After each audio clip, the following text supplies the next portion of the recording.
আসুন ঐক্যবদ্ধ হই, সন্ত্রাসীদের আস্তানা ক্যাম্পাসে হবে না ইনশাআল্লাহ। বেগম রোকেয়া বিশ্ববিদ্যালয়ে, ঢাকা কলেজে, ঢাকা আলিয়ায়, জগন্নাথ বিশ্ববিদ্যালয়ে প্রত্যেকটা শিক্ষা প্রতিষ্ঠানে আধিপত্য বিস্তারকে কেন্দ্র করে ছাত্রদল এবং ছাত্র শিবিরের যেই সন্ত্রাসী কার্যক্রম, এর মাধ্যমে শিক্ষার্থীরা জুলাইয়ের পূর্ববর্তী ছাত্রলীগের যেই সন্ত্রাসী আগ্রাসন ছিল, সেই আগ্রাসনের আবার প্রতিচ্ছবি দেখেছে। এজন্যই কি আমরা জুলাই করেছিলাম? এজন্যই কি রক্ত দিয়েছিলাম? এজন্যই কি ছাত্রলীগ ঘটিয়েছিলাম? ফাউযু বিল্লাহি মিনাশ শাইতানির রাজিম। বিসমিল্লাহির রহমানির রহিম। ওয়াল্লাযী আরসালা রাসূলাহু বিল হুদা ওয়া দীনিল হাক্কি লিইয়ুযহিরাহু আলাদ দীনি কুল্লিহি। সাদাকাল্লাহুল আযীম। ইসলামী আন্দোলন বাংলাদেশ ঢাকা মহানগর উত্তর দক্ষিণ কর্তৃক আয়োজিত আজকের গণমিছিল এবং সমাবেশে উপস্থিত সংগ্রামী নেতৃবৃন্দ, আজকের অনুষ্ঠানের সম্মানিত প্রধান অতিথি, অনুষ্ঠানের সভাপতি, বিশেষ অতিথিবৃন্দ, ইসলামী আন্দোলন বাংলাদেশ, ইসলামী ছাত্র আন্দোলন বাংলাদেশ সহ সহযোগী সংগঠনের নেতৃবৃন্দ, সকলকে ইসলামী ছাত্র আন্দোলন বাংলাদেশ কেন্দ্রীয় কমিটির পক্ষ থেকে আন্তরিক শুভেচ্ছা এবং মোবারকবাদ জ্ঞাপন করছি।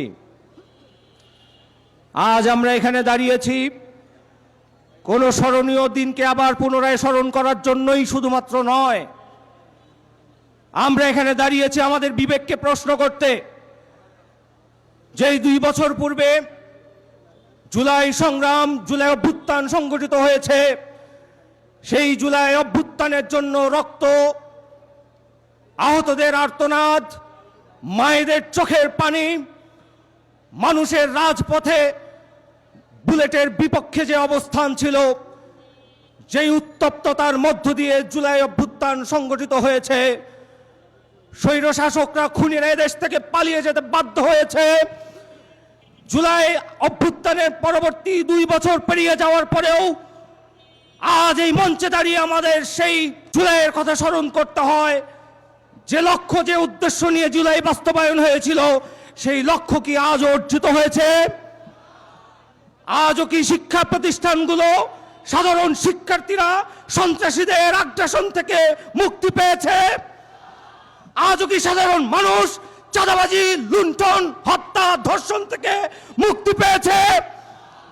আমার বাংলাদেশের শিক্ষা প্রতিষ্ঠানগুলো গতকাল পরশু আপনারা দেখেছেন, বেগম রোকেয়া বিশ্ববিদ্যালয়ে, ঢাকা কলেজে, ঢাকা আলিয়ায়, জগন্নাথ বিশ্ববিদ্যালয়ে প্রত্যেকটা শিক্ষা প্রতিষ্ঠানে আধিপত্য বিস্তারকে কেন্দ্র করে ছাত্রদল এবং ছাত্র শিবিরের যেই সন্ত্রাসী কার্যক্রম, এর মাধ্যমে শিক্ষার্থীরা জুলাইয়ের পূর্ববর্তী ছাত্রলীগের যেই সন্ত্রাসী আগ্রাসন ছিল, সেই আগ্রাসনের আবার প্রতিচ্ছবি দেখেছে।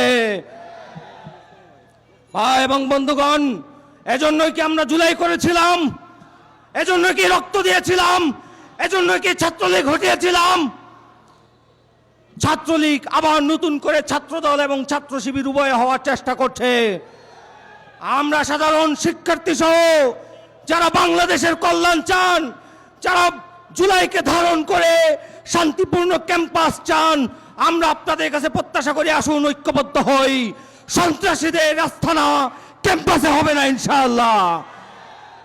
ভাই এবং বন্ধুগণ, জুলাই এবং আগস্টে আমরা যে রক্ত দিয়েছি, সংগ্রাম করেছি, যেই স্বাধীনতা, নতুন বাংলাদেশ বিনির্মাণ, তা আমরা প্রয়োজনে আবার রক্ত দিব, তবুও আমাদের এই স্বাধীনতা সার্বভৌমত্বকে বিকিয়ে দিতে দিব না ইনশাআল্লাহ।